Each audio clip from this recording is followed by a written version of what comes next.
กินโปรตีนจ้ะเอามาตีนยังตีนยัง ถามเลยเนาะ ตีนไก่ตีนไก่ โอ้ยพอบวกขนาดพอดีก็ได้โอ้ยมักใจ เอ็นอะไรนี่นะตีน กินดีๆเด้อทางเด้อกินดีๆเด้อระวังคือตีนเด้อ ตีนละคอ มาล้อระวังพกคือตีนมันเห็นคือตีน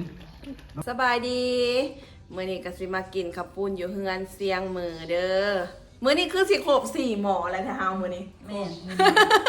แต่ละมื้อมีแต่3หมอทุกคนเอ้ยน้องมิงน้องเมียวเพิ่นว่าโทอันมาลิน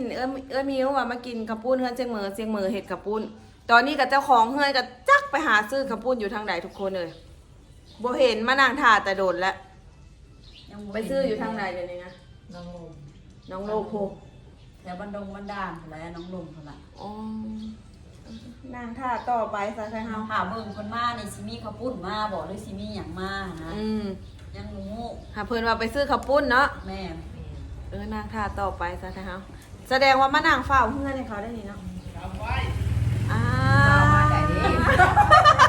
ผู้บ่าวมาห้องใส่อันน้องมิงน้องเมียวทุกคนจำไว้จำอย่างเนาะบัดนี้เนาะ ก็จับ สบายดีสร้างโคกบังเนาะมาเลยป้ามานั่งถ่ายตั้งแต่โดนๆพี่โตเอ้ย อ้าวเห็ดซื้อๆเลย ถามแม่ถามว่าอย่างออกไปค่อยคนทางสองเถื่อบ่เห็น หากระนอนตื่น แล้วก็ไปซื้อกระปุ้นมานี่เบิ่งจากทรงผมโอ้โหทรงผม ถึงเข่า จัดการแล้วไปซาไทยเฮามื้อนี้ได้ทั้งข้าวปุ้นได้ทั้งเสสวนพอ เห็นได้ปะ ก็ตาย เฮาสิบ่ได้ไปเอาอันนั้นมาตุบหมูบ่เฮ้ยเฮามีเฮ็ดเค็มทงใหญ่ได้อยู่เฮือนเฮาน่ะเนาะทุกคนนี่ ทุกไฟโดนแต่สู่เจ้า ไปได้หรือ โอ้ยจะพ่อแล้วเนาะ บ่าวสร้างพระเอกยังก่อนตัวหาเป็นพระเอกอัน100 ล้านวิวได้100 กว่าล้านวิวได้ บอลธนาคาร เฮ้ยเท่าแรกบรรณานี่เพิ่นมาพ่อกันกับนางเอกมื้อนี้เพิ่นไปซื้อเศษส่วนมาเฮ็ดสุกิน แม่นล่ะวะบ่าวเบิร์ดก็มานี่ ฝังเนื้อหมักตัวมาเบิ้ลนะเด้อนี่ ฝากเนื้อฝากตัวเลยเด้อ อยู่ซ้ายเกาะ ซี ตามไปเด้อทุกคน ตาม เด้อ ไปได้ อยู่ที่สะพานควาย พอเราเอาที่เข็มไม่เอาอ่ะ บ่ได้มีเด้อเดี๋ยวเอิ้นสิเมื่อเอา นี่ข้าวปุ้นกับเชฟสวน อยู่บ้าน หายังมิง นักร้องสาวแรกบ้านนานี่ก็ยูทูบเบอร์การกล้อง วีอีโต เมียงกูมีว่ะโอ้ย ผักกะหล่ำกับบ่ซื้อมา บอกไปชื่อไหมเมื่อตะกุ้งนี่ ไป อย่าซื้อเด้อสลัดเอิ้นสิเมื่อเอาแล้วนี่เขาคือเงินหลายเด้อเฮ้ย ถ่ายบอกเบิ้ลเอามันนั่งอยู่นะ ติบเลยนี่นะ เอาเบิ้ลไปซื้อกะหล่ำ ได้พอดีได้คุณละหาเส้นกีบติบนะ อะไรก็ได้หลายแท้ ดูว่าได้คุณละล้านว่าได้คุณละ จัดไปน้องเหมียวน้องมิงเพิ่นบ่าวสร้างโคมของน้องเพิ่นซื้อมาแล้วก็ต้องได้เฮ็ด บ่าวมุ่งกุ้งได้บ่าวสร้างนั่น อันนี้แหละเงินติบคือนี่แหละอันนี้นะเนี่ย ขับปุ้นนี่ได้ เบิดนี่แหละนี่ บ่โอ้ ติบ ติบเสียงมือ ไอ้น้อย ไปห้องเพลงทุกคน ไอ้น้อยก็เข้าได้พอดีล้านละล้านหก ม่วนยังใหญ่เลย ม้วนเกือบตาย ไทยบ้านเขาเจ้าหนะ เมื่อย เนาะเพราะว่า ไปซับมันนั่น งานบุญเสียงมือเพิ่นไปงานบุญเมื่อคืนนี้ ใครได้น้อยเราห้องดุของเขา อืม จุ๊บเลยอุ้ย แผล บอกล็อกว่ะบอกเพิ่น งานแรกบ่เราก็ดี นั่นแหละพากระซื้อตู้มาว่ามึงซื้อถัด เราซื้อตู้ใหม่เลยเอาเสียงมือไปเจิมว่าซั่น ว่าแบบว่าเล่าว่า ๆโอ้มีเสียงมือนะ แบบว่าในการที่งานแรกนี่อยากให้มันดีที่สุดแบบอยากให้มันสาดนึงเลยแล้วบ่น่ะงานต่อไปมันอย่างงานกับแม่ความลาวไปเลยเอาไปนี่น้ำข้าวปุ้นนั่นไม่เท่าเลย แต่ หอมได้แค่หอมประแดดนะโอ้ยถักดิ แบบรสชาติกัน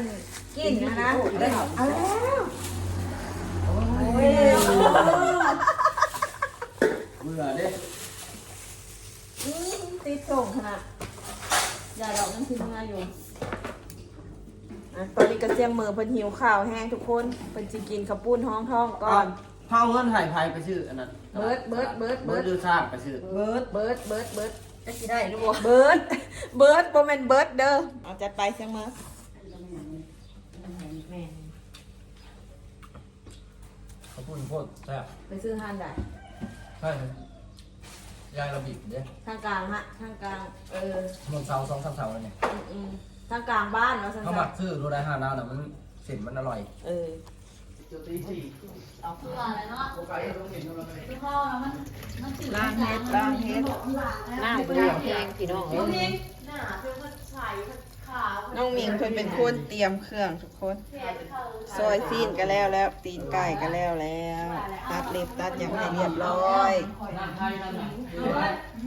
เขาคุยประโยชน์สำหรับเขาแล้ว ป้ามื้อนี้คือสิม่วนมันคักแน่มื้อนี้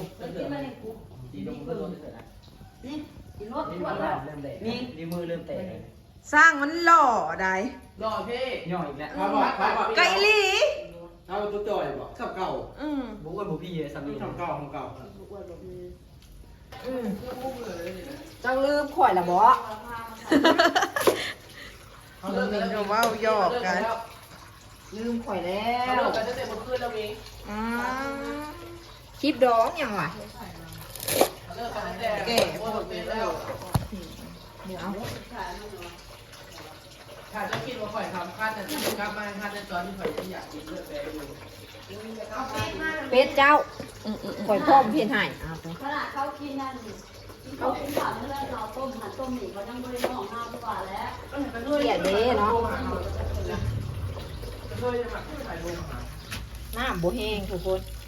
มันหลดต้องใส่เวลาค่ะ ใช้เวลา เอา นะ ไปดีกว่า อ๋อบ รรยากาศก็จะประมาณนี้นะจ๊ะ เอ้ยสายมันอยู่ใส่มือพูนดูแม่นตัวนั้นไอ้นั่นเห็นมันเปื่อยใช่เดียว บัวนะเลยคือเอาไปปะไว้เมื่อกี้ อันนี้ เบิ่ง เลย ลูกตัวนี้บ่เอาไม่ทันบ่ ทุกคนมีนี่มาเนี่ยมันหนาเลยกับที่คนเด่นเลยแหละเนี่ยกันนะ จบ ไป เซฟอันผู้ปรุงก็คือเสียงเหมือโคกบังนอ เอามาเลยเอามาเลย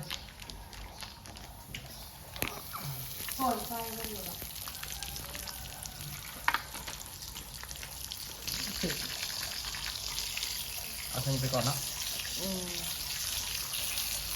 อันนี้เป็นพริกแกงของเสสวน ประตูนะประตูยิ้มมันจะ ของอีสานนี่ ของพอตู้อันนี้หน้าเราอยาก เอามาล่างนี้ เปิดเสิร์ฟอยู่หรอกต้องคั่วซะก่อนนะคั่วให้มันหอมคือสิเดนแท้ ใส่เลยครับ ปานแท้ห้าวแล้วเนาะมือนะทั้งตามทั้งอันนั้น ก็บุก เปิดอย่างอาทิตย์ทอด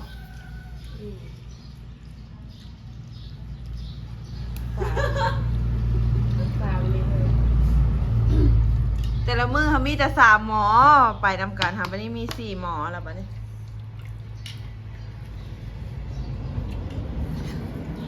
จัดไปวันนี้มีแต่ถามหมอ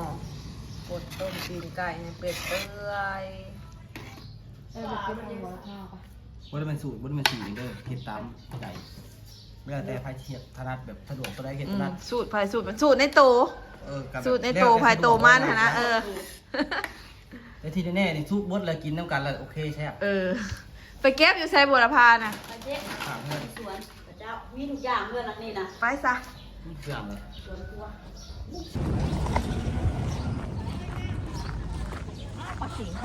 เอ้าคือมาหมองนี้หมิงจะเฮาปันนัดกัน เสือคุยแล้ว แดง เอาเราอ่อมอะไร ทุกคนมาเก็บผักบัวละพาไปใส่เสฉวนนี้ต้องใส่บัวละพาเนาะจังเข้ากันดีเนาะเมียวเนาะ ขึ้นด่านขึ้นเด็ก แม่นบอหมิงป้านี่ โมเมนต์พระอีตู่เด้อมันเป็น มันอยากซอดกันเนาะมันอยู่ใกล้กันมันรสซอดกันทุกคน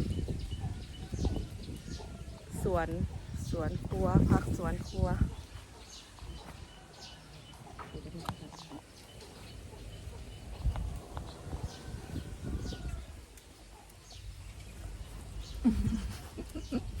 หลังจากที่บ่ได้กินมาโดนอยากจมมาหลายมื้อละ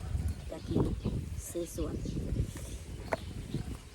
คนไทยเขาเจ้าเรียกว่าหยังนะ พี่น้องทางฝั่งไทยเพิ่นจะเอิ้นมาล่าเป็นอาหารจีนเนาะบ้านเฮาสิเอิ้นเสสวนทุกคนภาษาลาวแต่ว่ามันก็บ่แน่ดอกเนาะเพราะว่าเฮาก็บ่ฮู้ที่มามีแต่เอิ้นกันเสสวนแต่ว่าอีก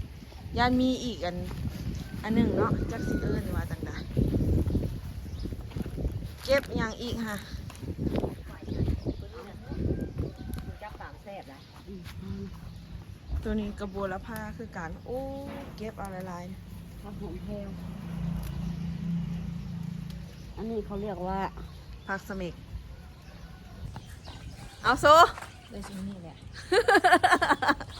ใส่พอดีให้มันหอมกลมๆเข้ากันทุกคน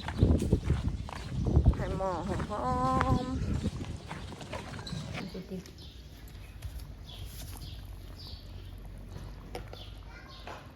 ที่ยังได้กินอยู่ ๆเอาจานหนัดก็มาเด้อทุกคนเด้อมื้อนี้เด้อ โดยจะกลับมา จะ ดอกจานสตูดิโอระหว่างห้องอาร์ตจานอาจารย์ โดย น่ะ เพิ่นหากระตื่นนอน เปิดไปงานนี่เนาะเมื่อคืนนี่เนาะ โดยเพิ่นตื่นประมาณผมกินนี่แหละ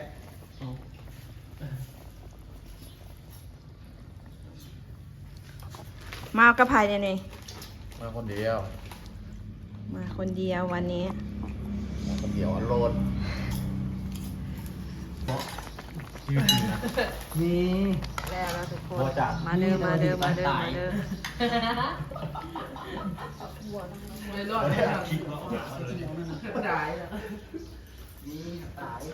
มาจ้ามาจ้าเห็นบ่ได้เห็นหน้า ไม่ ได้ ได้ อยู่ กิน บ่ อาหารหรือได้ชิมไปได้ไหนครับ เอาวันนี้วันนี้ มาทุกคน เรียกมาเลยได้สั่ง โอ้ยบ่เป็นหยังแซ่บ มึงเลี้ยงใส่ไฟแล้วนะกูอยากมูเลี้ยงไปแล้วเด้มันนอนนะ เรื่องใครล่ะ เรียกสาว ดินั่นแหละบนมันเฮา มาแล้ว ใช่คือบ่ถึงได้เข้าไปได้ไหมเฮาเอียงเข้า ยับมาพี่อันเงี่ยงเอากันมา เฮ้ยเข้าปากเลย คิดว่าเรื่องสิผัก ที่เข้าว่าไงจ๊ะที่เข้ามันเชื่อว่า เพเพเดียวเอาให้ โอ้มากระต่ายเลย เอาไปจานจานหนัดเพิ่นต้องกินกับข้าวได้ทุกคนเลย โดยคนอยากกินข้าว ไม่ได้กินเขา โอ้ดึกเสือโบมากระต่ายนะเป็นเขาเลย ยับเข้ามากกว่าสร้าง เขาว่าไอ้เนี่ยกว่า โตกันนะหน้าไก่พวกนี้หา ก็กระมือใหม่เนาะ ดังหลายร้านที่ตื่น เบิร์ดนะว่าดังกระดังเบิร์ดว่าพูด เงี่ยงข้างข้าวมันจังเบิดกัน เด้อดิเด้อ อันนี้เซนเดอร์อันนี้เด้อเซนเดอร์โมเมนต์เอ็นเด้อ มันไปบ่ได้เป็นวิธีกินนะว่าทั้งนี้เด้อสิบอกให้เด้อ นี่ผักบ้งกับหมูเด้อ โอ นี่เด้อ เคนี่ สอนที่หยั่งที่หยั่งให้เรา นี่บอสเดวิวเนี่ยตัวนี้เดวิวมาตัวนี้นะ จานหนัดที่ซอยวิธีเนี่ยวิธีกิน นี่หมูเด้อนี่เด้อนี่กินอะไรนี่จิ้มอันนี้ก่อนนี่จิ้ม แบบ วันรวมญาติ จิ้มเจียวก่อน ญาติพี่น้องญาติใครกินใครกิน กินหลายคนแบบนี้แซ่บได้ทุกคน แม่เจ๊ค่ะแม่สอนวิธีกินบนโต๊ะร้อนๆนะใส่ที่สอน จานหนัดแล้วจัดไปจาน ไอ้ซอนบ่โอ้ เห็นเลยได้ตาเอาใหม่ครับ เอาตัวห่อนบ่ แม่ เอาตัวมันทอดนี่เอา ตัวห่อนนี่ห้ามเอามือจับเอาได้อันดับแรกเด้อห้ามเอามือจกไปที่ได้ เอา มือจับไม้ไปที่อันเดียวนี่ครับคีบบ่ได้เด็ดขาดต้องสอน เข้าไปศึกษาฟัง เอาคีบไปที่คีบซุ่มไปโลดถึงยังก็ยามันเพราะว่ามันอาจจะซุกอยู่นี่นะ โอเค เดี๋ยวตัวมันย้อนลงนี่เขาก็คีบขึ้นถึงที่ได้อย่าไปดึงจานออกมาเด้อเดี๋ยวชี้เอาดิเข้ามาคีบนั่นนี่เขาเร่งองศาลงให้ค่อยปอดลงให้มันฮอด เส้นอันนี้เด้อมันบ่ฮ้อนแล้วคีบแล้วมันสิดึงบ่ขึ้น โอ้โห เอาลงให้มันฮ้อนแล้วคีบนี่พอจังซี่ อืม ท่านจะให้มันหลอกกับม้วนน้อยหนึงม้วนจังซี่เด้เห็นบ่ แต่ว่าตัวนี้มันฮ้อนเด้เป้าบัดนี้ เป้าเนาะ เป้าบัดนี้ คันบ่เป่าเด้ เป้านี่บ่จำเป็นต้องมีคาถาเป้าโลด เอาพ่นลมออกมาสิเป่าแห้งเท่าไรมันแห้งเย็นไว้ โอเคหากันสิฮู้ดิ ยกขึ้นแล้วนี่ยกขึ้นแล้วนี่ โอ้ยคักเด้ เด้เข้ามา ทางนั้นก็ได้ เอาให้มันซื่อนี่เด้อ เออ ให้มันซื่อนี่ได้เด้เข้ามานี่ถ้ามันบ่ถือมันสิเข้าตาได้ แม่น ความ ยากอยู่ได้ตัวจะได้กินนี่ ครบมันขาดแล้วเห็นบ่ โอเคซีนนี่มันก็ขึ้นมาเลยเด้มันขึ้นมาเลยยกขึ้นไปสิเอาให้มันซื่อปากเด็ดขาดอย่าให้มันถือตาเด็ดขาดเด้อมันสิถือตามันสิแสบ โอ้ อันเด้ประมาณนี้คันบ่เข้าใจละลีคืนเบิ่ง คักเนาะโอ้ข่อยก็สินำไปใส่ก่อนจาน ประมาณนี้ได้ กินกันที่นี่ในแม่นผ่านการสอน เขาสอนเบิดลูกศิษย์ทั้งหมดนี่นะ อันนี้ได้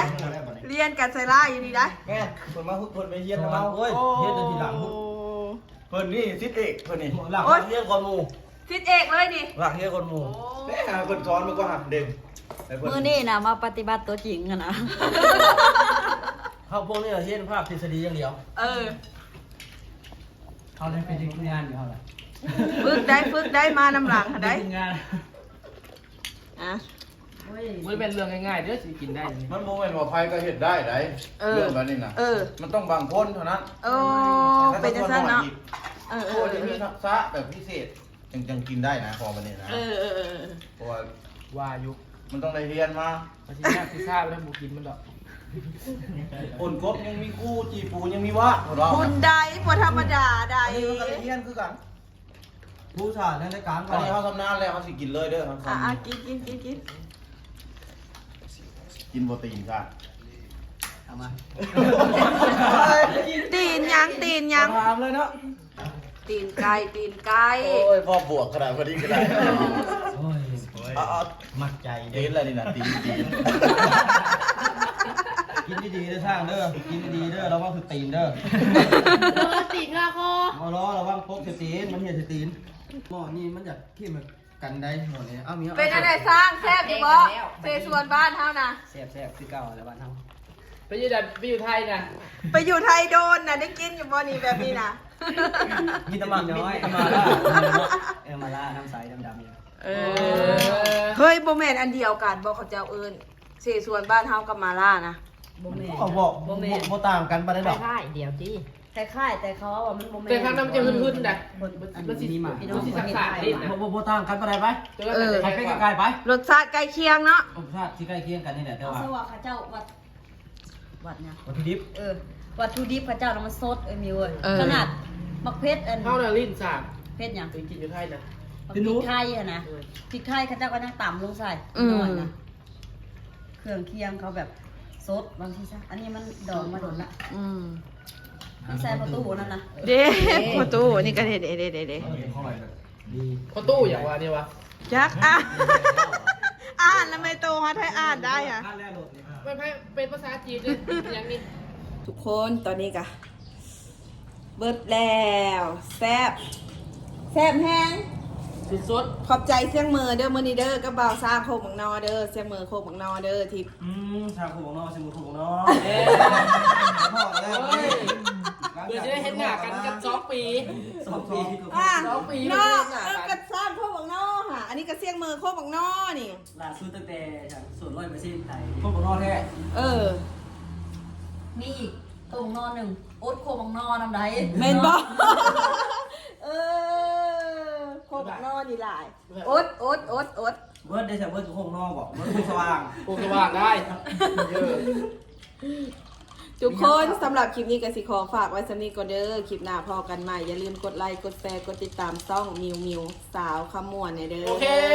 บ๊ายบาย